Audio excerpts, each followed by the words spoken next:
예수님을 믿는 자에게 주시는 놀라운 약속, 그 위대한 능력이 우리 가운데 임하기를 주 예수님의 이름으로 축복합니다. 예수님의 이름으로 육체의 날들을 살아가며 하나님의 비전이 성취되는 그 모든 모습을 우리의 인생의 여정 가운데 발견하고 확인하게 될 줄로 믿습니다. 믿음이라는 것은 믿음의 결국이 영혼의 구원임을 믿는 것입니다. 믿음이란 곧 그 결국이 영혼의 구원임을 믿는 것, 그게 믿음입니다. 풀어 설명하자면 이렇습니다. 예수님께서 말씀하신 것처럼 내 아버지 집에는 거할 곳이 많도다 하신 것과 같이 우리가 마침내 아버지 집에 영원한 천국 가운데 거할 것을 믿습니다. 우리가 그렇게 아버지 집에 영원히 거할 수 있는 것은 나의 공로나 나의 선함으로 말미암지 않고 오직 예수님의 십자가의 영광, 그 은혜로만 이루어짐을 믿습니다. 예수님께서 십자가에서 피 흘려주심으로 나의 죄가 사함받고 부활하심으로 우리에게 생명을 주셨으며 승천하셔서 우리에게 성령님을 보내주시어 이 모든 것을 믿게 하셨고 또 그 성령님은 우리 가운데 양자의 영으로 함께 하심으로 말미암아 전능하신 하나님을 아바, 아버지라 부를 수 있게 되었음을 믿습니다. 그렇게 예수님만이 길이요 진리요 생명이시기에 예수님으로 말미암지 않고는 그 누구도 아버지께로 올 자가 없음을 믿습니다. 이 모든 것들을 한마디로 우리는 믿음의 결국 영혼의 구원이다 라고 말하는 것입니다. 그게 믿음입니다. 그리고 동시에 믿음은 구원 이후의 삶입니다. 구원 이후의 삶 역시 믿음입니다. 이 구원이라는 개념을요, 협의적인 의미, 좁은 의미로 생각하면 우리가 죄와 사망 가운데 있었으나 예수님을 믿음으로 그 아들의 나라로 하나님의 자녀가 되었음을 믿는 것입니다. 그걸 구원의 협의적 의미라고 합니다. 그럴 때에 이 믿음이라는 것은 그렇게 구원받음만으로 끝나는 것이 아니라 계속하여 구원 이후의 삶임을 우리가 기억하고 분명히 해야 합니다. 다시 말해서 예수님을 믿음으로 살아가는 삶 역시 우리에게 주어진 믿음이라는 사실을 여러분들이 분명히 알고 계셔야 한단 말입니다. 예수님 믿고 구원받고 천국 백성 되었으니 끝이구나가 아니라 구원 이후의 삶을 살아감, 그 역시 믿음입니다. 왜냐하면 오늘 여러분이 예수님을 믿고 하나님의 자녀가 되었다고 해서 당장 천국에 가는 것이 아닙니다. 아마 아무도 당장 가기는 원치 않으실 겁니다. 하나님도 그렇게 하시지 않습니다. 오히려 우리의 육체의 날들을 살아가게 하시고 그 날들로 하여금 하나님의 기업되는 삶으로 만들어가게끔 하십니다. 그래서 우리는 구원 이후의 삶을 어떻게 살아야 되냐면 믿음으로 살아가야 됩니다. 맞아요, 여러분. 예수님을 믿고 하나님의 자녀가 되는 그 놀라운 사건을 오늘 이 시간 여러분이 경험하게 되어도, 예수님을 영접하고 하나님의 자녀가 되어도 여전히 여러분들은 직장에 다니셔야지 되고요, 사업하셔야 되고 학교 다니며 공부하셔야 됩니다. 오늘 예수님 믿고 집으로 돌아간다고 해서 여러분의 집이 갑자기 막 팬시한 하우스로 바뀌어 있지 않습니다. 우린 여전히 치러야 할 책임이 있고 의무가 있기 마련입니다. 변화되는 것은 아무것도 없습니다. 우리의 환경은 여전히 그렇게 있습니다. 그런데 나는 완전히 변화된 것입니다. 나는 완전히 하나님의 사람이 된 것입니다. 그래서 그 이후의 삶은 내가 사는 것이 아니라 내 안에 계신 이로 말미암아 살아감을 경험하게 되는 겁니다. 그래서 예수님을 믿는 자들, 구원을 받은 사람들은 그 구원 이후의 삶을 어떻게 살고 싶냐면 여전히 내가 살고 있는 삶의 현장 속에 믿음으로 일하고 믿음으로 살기를 열망하게끔 되어 있습니다. 그러다 보면 무엇을 경험하게 되는고 하니 내 삶의 현장 자리자리마다, 내 걸음걸음마다 하나님을 알게 됩니다. 하나님을 경험하고 그분과의 사귐 가운데 들어가게 됨으로써 하나님을 더욱더 깊이 알게 되고, 하나님을 깊이 아는 것만큼 그분이 내 삶 가운데 계심을 볼 수 있게 됩니다. 그리고 그분을 보기 시작할 때에 오늘 나의 나됨이 내가 아니라 하나님의 은혜, 곧 내 안에 계신 이로 말미암아 내가 이 믿음의 여정을 가고 있음을 또 알게 됩니다. 그래서 또 하나님을 깊이 알게 되고, 더 알게 되고, 그리고 더 보게 되고, 이러한 과정들을 갖게끔 되어 있습니다. 그것이 믿음이란 말입니다. 그래서 예수님께서 사랑하는 제자들인 우리들에게 요한복음을 통하여 말씀하신 겁니다. 나를 믿으라. 예수님을 믿으십시오. 구원을 받고 구원 이후의 삶을 예수님을 믿으며 살아가십시오. 그리고 주님께서는 나를 믿으라 하시는 것으로 끝나시는 것이 아니라 계속해서 그렇게 예수님을 믿는 자, 나를 믿는 자에게 주시는, 예수님을 믿는 자에게 주시는 약속의 말씀을 우리에게 베풀어 주십니다. 예수님을 믿는 자에게 주시는 그 약속의 말씀은 세상이 줄 수 없고 세상에서 얻을 수 없는 능력과 권세와 성공입니다. 그게 예수님을 믿는 자에게 주시는 주님의 약속입니다. 그럼 과연 나를 믿는 자, 곧 예수님을 믿는 자에게 주시는 그 놀라운 약속은 무엇이겠습니까? 오늘 본문을 통해서 우리가 들어야 할 주님의 메시지입니다. 첫째, 그것은 예수님을 믿는 자는 위대한 비전을 성취합니다. 예수님을 믿는 자는 하나님의 비전, 그것은 곧 하나님께서 인정해 주시고 하나님께서 기억해 주시는 영원한 가치에 대한 부분입니다. 그 놀랍고도 위대한 비전이 내 인생 가운데, 내 육체의 날들 가운데 성취됩니다. 그게 예수님을 믿는 자에게 주신 주님의 약속입니다. 오늘 본문 12절에서 주님이 이렇게 말씀하시는 걸 보게 됩니다. 본문 12절을 다시 한번 봅니다. 내가 진실로 진실로 너희에게 이르노니, 자, 예수님께서 내가 진실로 진실로 너희에게 이르노니 하고 말씀하시면 우린 다시 자다가도 깨어나서 정신 차리고 들어야 합니다. 집중하라 하고 말씀하시는 거예요. 그러면서 귀한 약속을 주시는데 이렇게 말씀하십니다. 나를 믿는 자는 내가 하는 일을 그도 할 것이요 또한 그보다 더 큰 일도 하리니 이는 내가 아버지께로 감이라 하십니다. 우리를 집중케 하시더니 하시는 말씀이 숨이 탁 막힐 어마어마한 말씀을 하십니다.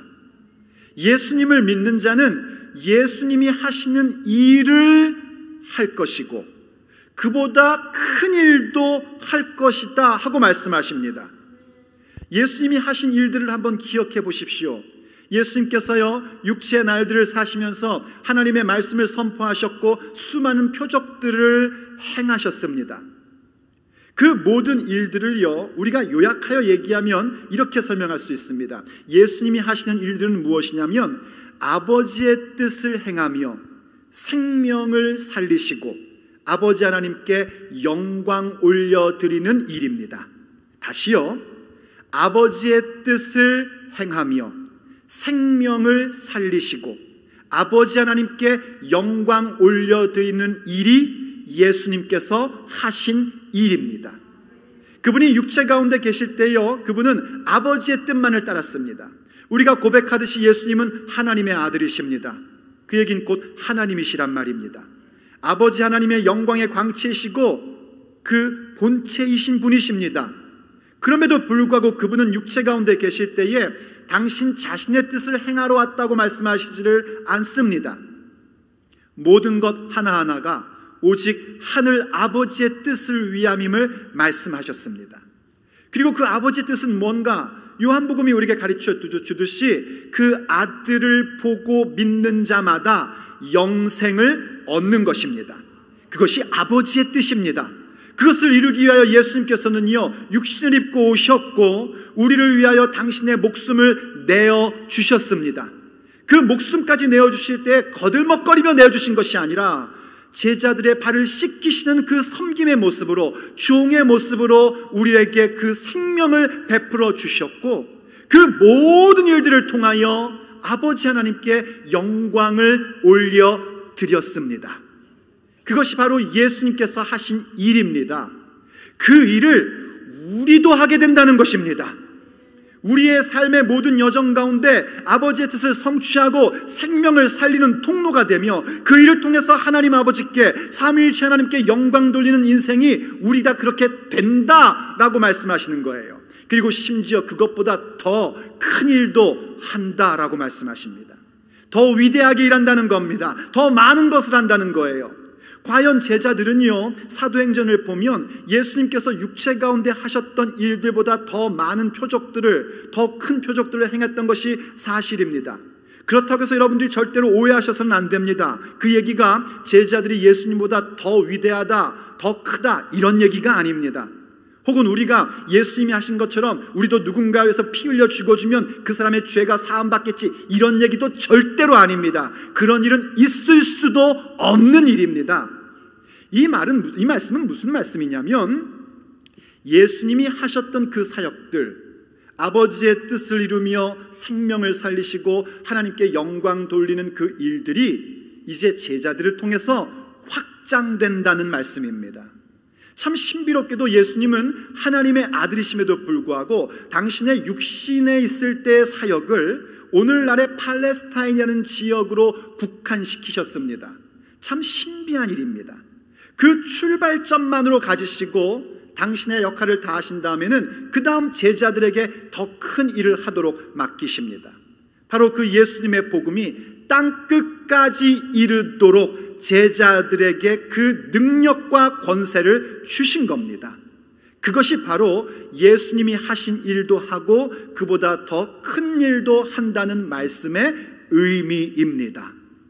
왜 이것이 가능해졌는가? 그것은 예수님께서 본문 12절에도 말씀하신 것처럼 이는 내가 아버지께로 가미로다. 바로 예수님께서 아버지께로 가시기 때문에 가능해진 사건입니다. 예수님께서 아버지께로 가신다라는 말씀은요, 십자가와 부활과 승천, 그리고 우리에게 성령님을 보내주심에 대한 말씀입니다. 예수님께서 아버지께로 돌아가신 후에 하신 일이 보혜사 성령님을 우리에게 보내주신 것입니다. 우리는 아마도 다음 주부터 시작하여 성령님에 대한 메시지를 계속해서 듣게 될 것입니다. 저는 기도하건대 성령님의 메시지가 선포될 때에 여러분 각 사람 가운데에 성령 세례가 임하기를 간절히 기도합니다. 그 사건이 새생명교회 가운데 일어나야 됩니다. 여기 가운데 일어나야 합니다. 그렇게 예수님께서 아버지께로 가심으로 말미암아 우리에게 성령이 임하시면 우린 예수님이 하신 그 일도 행하고 그보다 더 큰 일, 곧 땅끝까지 이르러 주의 복음을 증거하는 사건을 우리가 이루게 되는 것입니다. 그게 바로 예수님을 믿는 자에게 일어나는 위대한 비전의 성취입니다. 그래서 예수님께서 부활하시고 승천하시기 직전 예수님을 따르는 자들에게 말씀하셨습니다. 너희들은 내가 말한 바 아버지께서 약속하신 것이 임하기 때까지 예루살렘을 떠나지 말고 기다려라 하고 말씀하셨어요. 그것이 무엇인가 하니 세례 요한은 너희에게 물로 세례를 줬으나 너희들은 연날이 못되어 성령으로 세례를 받으리라 하셨습니다.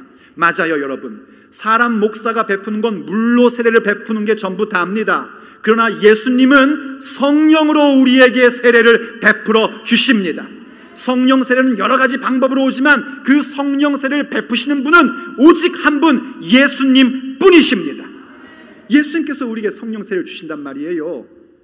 그래서 그 다음 하신 말씀이 그 유명한 사도행전 1장 8절 말씀입니다. 우리 한번 같이 읽어보겠습니다. 시작.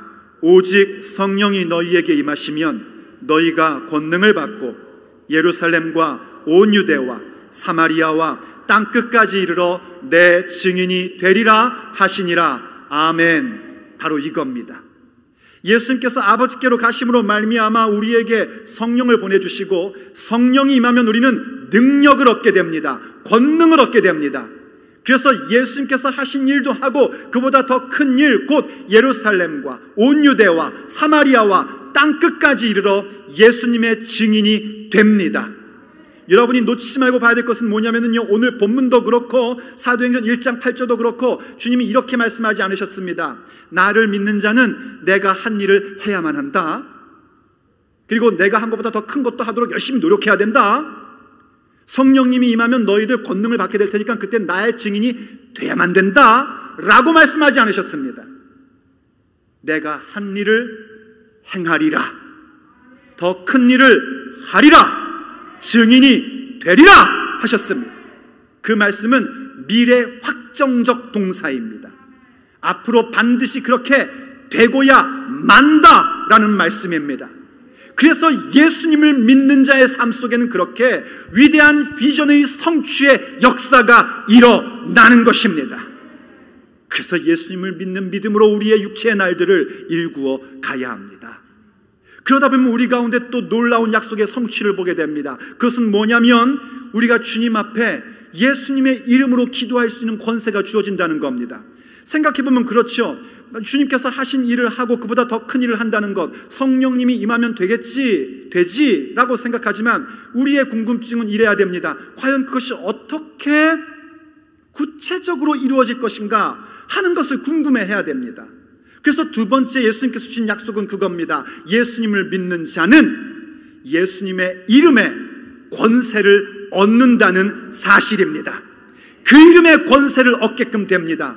예수님을 믿는 자는 예수님의 이름의 권세, 그 능력을 소유하게 됩니다. 그래서 예수님이 13절과 14절에서 그렇게 약속해 주시는 겁니다. 13절, 너희가 내 이름으로 무엇을 구하든지 내가 행하리니 이는 아버지로 하여금 아들로 말미암아 영광을 받으시게 하려 함이라. 내 이름으로 무엇이든지 내게 구하면 내가 행하리라. 아멘. 우리가 정말 좋아하는 말씀입니다. 저도 너무나 좋아하는 말씀입니다. 왜 좋아하냐면 우리의 초점이 어디에 맞춰 있냐면 무엇이든지 구하면, 여기에 초점이 맞춰져 있기 때문입니다. 맞습니다. 그건 예수님의 약속입니다. 여러분이 무엇을 구하시든지 우리 주님께서 시행하십니다. 그러나 만약 여러분이 무엇이든지 구할 때에 나의 욕망과 나의 탐심과 나의 욕구를 위해서 구하고 있다면 제가 장담컨대 주님은 절대로 일하시지 않습니다. 여기에 아멘이 이렇게 작아질 줄이야.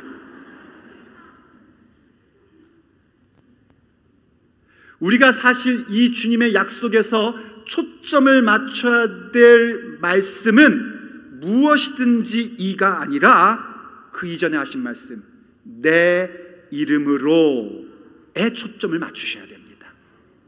예수님의 이름으로 말입니다. 이름이라는 건 뭘 의미하냐면요, 그 존재의 인격, 명예, 권위, 이러한 것을 나타내는 게 이름입니다. 그리고 내 이름으로 할 때 그 으로라는 조사, 영어로는 전치사라고 그러죠. 그 단어는 성경 원문인 헬라어를 보면은요, 그 의미가 무엇 안에서, 무엇에 의하여, 그리고 무엇 위에로 번역될 수 있는 단어입니다. 그럼 다시 예수님께서 내 이름으로라는 말씀을 우리가 알아듣도록 정확하게 말한다면 이런 얘기입니다. 예수님의 인격에 의하여, 예수님의 권위 안에서, 예수님의 명예 위에 무엇이든지 구하면 주님께서 시행하신다는 겁니다. 예수님의 이름으로 기도합니다 라고 하는 것은요, 그냥 기도의 끝마침이나 혹은 내 기도가 다 이루어질 것이라는 어떤 주술적인 단어가 아닙니다. 뭐 열려라 참깨 이런 단어가 아니란 말이에요. 열려라 참깨 하면 도대체 무슨 이유인지 모르겠지만 돌문이 열린다는 거 아닙니까? 그리고 그 안에 있는 보물이 다 내 거가 된다는 거 아니겠어요? 그런 게 아니란 말입니다. 예수님의 이름으로 구한다는 것은 예수님의 명예를 위해서, 예수님의 인격을 통하여, 예수님의 권위 안에서 내가 이 모든 것들을 구합니다 하는 거예요. 예수님이 내 이름으로 구한다는 것이 어떤 의미인지는요, 우리가 또 요한계시록 19장 11절을 보면 또 이해할 수가 있습니다. 요한계시록 19장 11절을 알아듣기 쉽게 세 번역으로 가져왔습니다. 한번 보십시오. 나는 또 하늘이 열려있는 것을 보았습니다. 거기에 흰 말이 있었는데 신실하신 분, 참되신 분이라는 이름을 가지신 분이 그 위에 타고 계셨습니다. 그는 의로 심판하시고 싸우시는 분입니다. 누구신지 여러분 짐작 가시죠? 예수님을 의미하는 겁니다. 그런데 예수님께서 흰 말을 타고 싸우시는데 그분의 이름이 어떻게 나왔냐면 신실하신 분, 참되신 분이래요. 개역 한글 성경을 보면 충신과 신실, 충신과 진실이라고 그렇게 번역했습니다. 충신, 신실이라는 뜻입니다. 신실이라는 건 뭐냐면 믿음이 무엇인지를 정확히 이해하고 그것을 따라 살아가는 것을 신실 혹은 충실이라고 얘기하는 겁니다. 참됨, 진실이라는 것은 말 그대로 거짓이 없는 인생입니다. 여러분, 거짓말하면 안 됩니다. 요한계시록에 가르쳐주기에 거짓말하는 자들은 천국에 못 들어간다고 했어요. 그만큼 거짓말하는 것은 무서운 겁니다. 정신 바짝 차려야 됩니다. 우리 참되다는 건 거짓이 없다는 걸 얘기하는 겁니다. 예수님의 이름이 그렇게 충신과 진실이래요. 신실하신 분, 참되신 분이라는 겁니다. 그럼 다시 한번 내 이름으로 무엇을 구하든지 내가 시행하리라 하시는 말씀을 이제 잘 해석해 보면 이런 겁니다. 무엇이든지 참되고 신실하고 참된 삶을 위하여 구하는 것은 내가 시행하리라, 이 말씀인 겁니다. 그래도 3부는 조금 낫네요. 아멘이 나오는 거 보니까. 여러분, 뭐 좀 실망스럽습니까? 예수님의 이름으로 무엇을 구하든지 주신다고 해가지고 오늘 그렇구나, 내가 사업이 대박나기를 구하고 하다못해 그냥 로또라도 당첨되기를 구해야겠다 하셨는데 이거 영 아니다 싶습니까? 구하십시오. 뭐 로또 당첨이라도 한번 구해보십시오. 그러나 분명히 그 모든 구하는 것은 하나님 앞에 충실되고 진실한 삶을 위하여 구하셔야 됩니다. 예수님의 명예를 위해서, 그분의 권위 안에서, 그분의 인격을 통하여 구하셔야 됩니다. 그런데 왜 로또가 당첨이 안 되는가? 이유는 간단합니다. 우리가 로또를 당첨을 구하는 그 근본 원인의 근본 이유를 살펴보면 전부 다 어디에 있어요? 내가 원하는 것 갖고 싶어서 그런 겁니다. 내가 욕구하는 바를 성취하려고 하니 주께서 그것을 들어주실 리가 없습니다. 그래서 저도 한번 상상을 해봤습니다. 로또를 하나님이 내게 당첨시켜 주신다면 나는 무엇을 할까? 일단 11조 떼고, 할렐루야. 그것만으로도 우리 교회 재정은 충분하여 하고 싶은 사역을 전부 다 할 수 있을 것 같아요. 그럼 나머지 90%로는 뭘 할까? 할 때에 한 10년 전부터 하나님이 제 마음 가운데 주신 꿈이 있습니다. 이렇게 목회 사역을 마치고 나면 제가 하고 싶은 그 일이 있거든요. 그런데 그 일은 정말 재정이 많이 필요한 일이에요. 그래서 제가 그냥 꿈이라고 얘기를 하는 겁니다. 그 꿈을 위해서 그렇구나, 이걸로 하면 되겠구나 하는 생각을 했습니다. 괜찮죠? 여기까지 굉장히 충실과 진실이 있어 보여요. 근데 저의 상상은 거기서 멈추질 않았답니다. 그 다음에 계속 저의 상상력은 어디로 가냐면 좋은 집을 좀 가져야겠다. 한 채가 아니라 밴쿠버 캐나다에도 하나 갖고, 여기도 하나 갖고, 저 남부에도 하나 갖고, 그런 다음에 좋은 차를, 차 한 대가 아니라 차들을 갖고 싶다. 알비도 갖고, 보트는 운전할지 모르지만 그것도 배워서 해도 보트 하나 갖고, 이런 생각 속에 들어가는 저를 봤습니다. 그런데 이것 좀 보세요. 여러분, 정말 죄송한 얘기지만은요, 주 앞에 11조 드리고 그 꿈을 이루는데 이걸 써야겠다 할 때는 그냥 제가 마음 가운데 그래야지 했는데, 좋은 집들을 사고 좋은 차들을 사고 막 이럴 때는 제 얼굴에 미소가 지어지더라고요. 그래서 제가 스탑하고 저 자신을 향해서 그랬습니다. 아이고, 이 인간아, 언제나 철이 날까? 여러분들은 어떠십니까? 정말 예수님의 명예를 위해서, 예수님의 인격을 통하여, 그분의 권위 안에서 충실과 진실을 위하여 구하면 우리 예수님은 무엇을 구하든지 시행하십니다. 왜냐하면 그 시행되는 모든 일들을 통하여 하나님 아버지께 영광을 올려드리기 때문입니다. 그래서 이 짧은 13절과 14절을 보면은요, 너희가 내 이름으로 무엇을 구하든지 내가 행하리라 하신 말씀을 2번이나 반복하셨어요. 근데 그 2번 반복하는 가운데에다가 어떤 말씀을 집어넣으셨냐면, 이는 아버지로 하여금 아들로 말미암아 영광을 받으시게 하려 함이다 하고 말씀하십니다.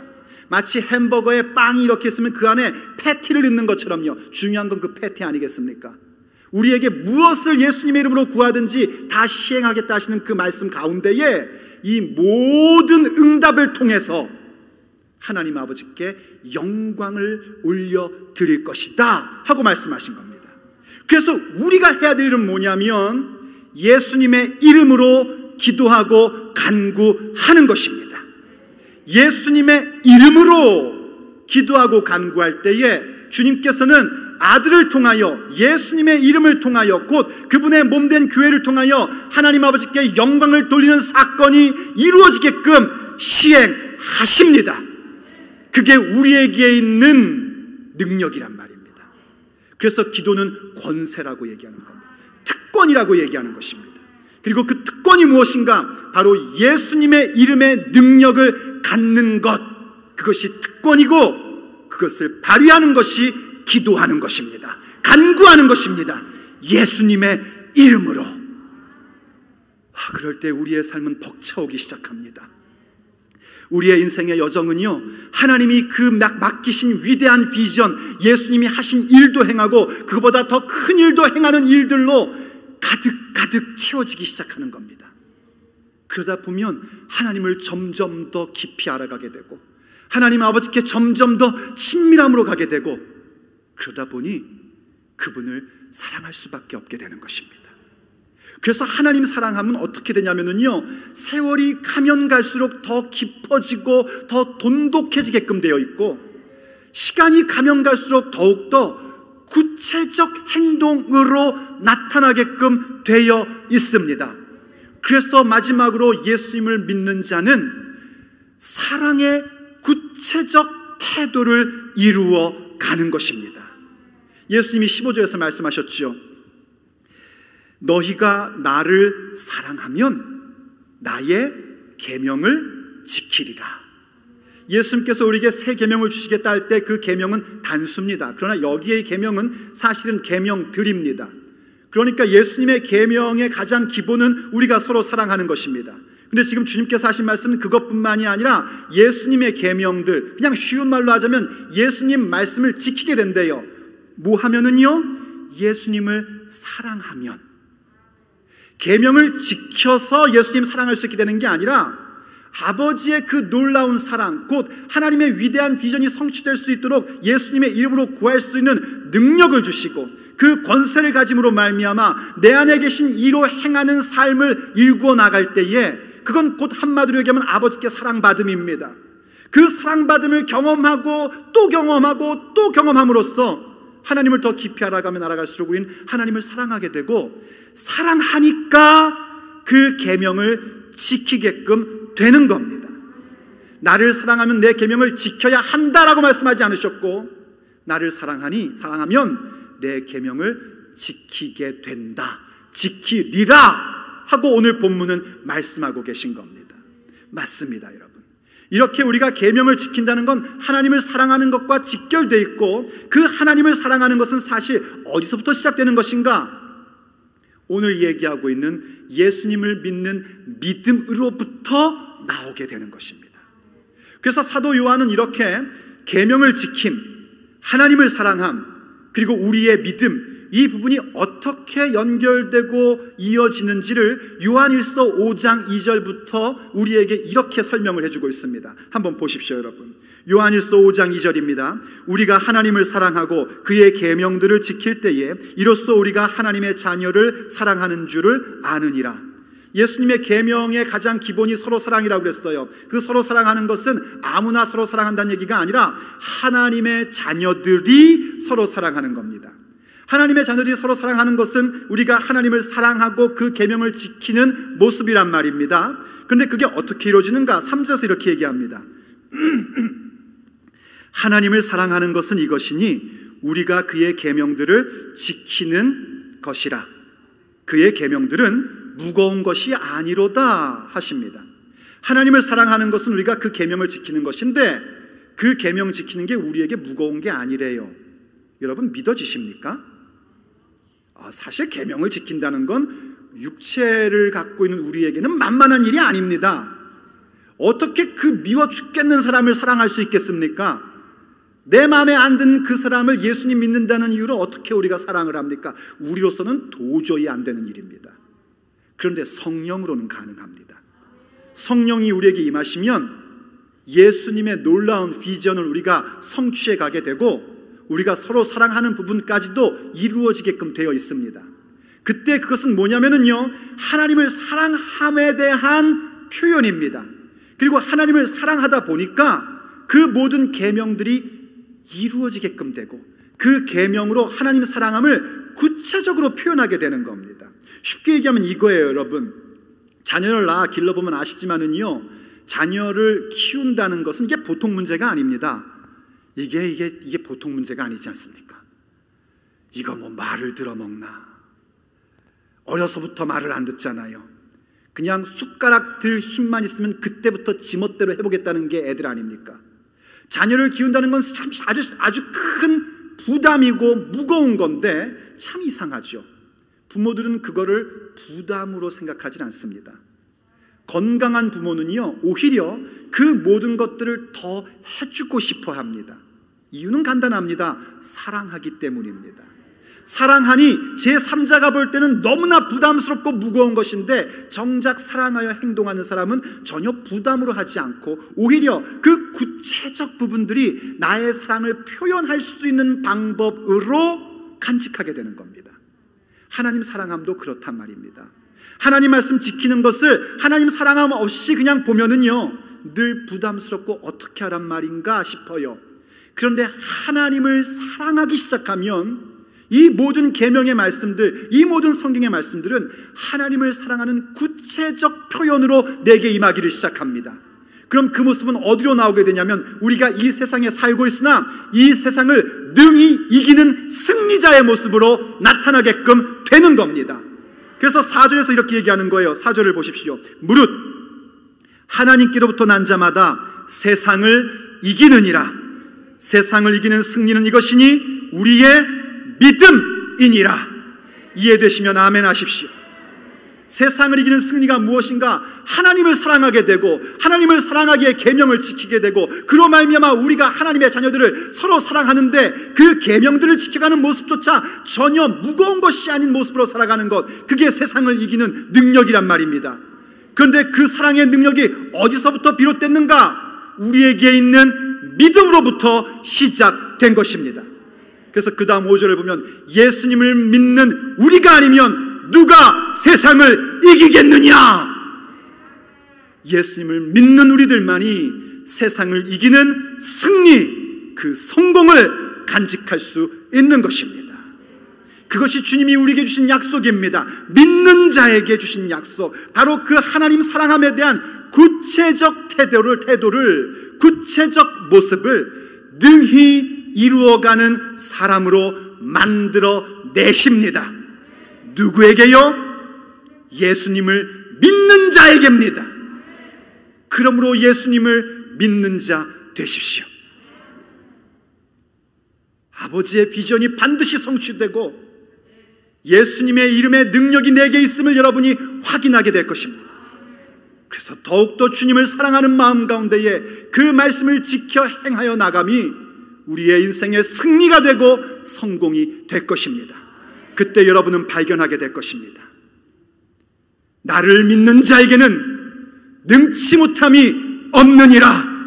주님의 말씀이 여러분의 발걸음 한 걸음 한 걸음마다 성취되는 것을 반드시 보고야 말 것입니다.